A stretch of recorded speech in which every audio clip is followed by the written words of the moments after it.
കർണാടകയിലെ ശിരൂരിലുണ്ടായ മണ്ണിടിച്ചിലിൽ ജീവൻ നഷ്ടപ്പെട്ട ലോറി ഡ്രൈവർ അർജുൻ്റെ സഹോദരി അഭിരാമി വിവാഹിതയായി. ചാത്തമംഗലം സ്വദേശി ആദർശാണ് വരൻ. ഞായറാഴ്ച രാവിലെ 10:30-നും 11:15-നും ഇടയിലുള്ള മുഹൂർത്തത്തിൽ കോഴിക്കോട് കണ്ണാടിക്കൽ ശ്രീ കുഞ്ഞിക്കുട്ടി സ്മാരക ഹാളിലായിരുന്നു വിവാഹ ചടങ്ങുകൾ നടന്നത്. മുഖ്യമന്ത്രി പിണറായി വിജയൻ ആശംസയർപ്പിച്ചു. ഇപ്പോഴിതാ അർജുൻ്റെ പെങ്ങളുടെ കല്യാണം എന്നെ വിളിച്ചില്ലെന്ന് പറയുകയാണ് ലോറിയുടമ മനാഫ്. തിരക്ക് കാരണം വിട്ടുപോയതാവാം എന്നാണ് മനാഫ് പറയുന്നത്. കല്യാണത്തിന് പങ്കെടുക്കാൻ വന്നവർ എവിടെ എന്ന് ചോദിച്ച് എന്നെ വിളിക്കുന്നു. തിരക്ക് കാരണം അവർ വിട്ടുപോയതാവാം. എൻ്റെ കച്ചവടം എല്ലാം താറുമാറായി. അർജുൻ്റെ പെങ്ങൾക്ക് എല്ലാവിധ പ്രാർത്ഥനകളും എന്നാണ് മനാഫ് പറഞ്ഞത്. നേരത്തെ അർജുൻ്റെ വീട്ടുകാരും മനാഫും തമ്മിൽ അഭിപ്രായ വ്യത്യാസം ഉണ്ടായിരുന്നു.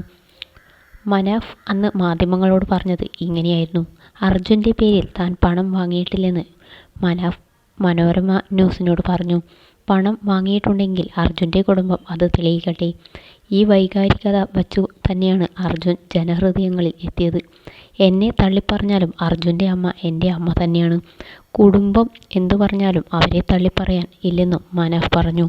ചിത അടങ്ങും മുമ്പ് എന്നെ ക്രൂശിക്കരുതായിരുന്നു എന്ന അഭിപ്രായമുണ്ട്. ലോറിക്ക് അർജുൻ എന്നു തന്നെ പേരിടുമെന്നും മനാഫ് പറയുന്നു.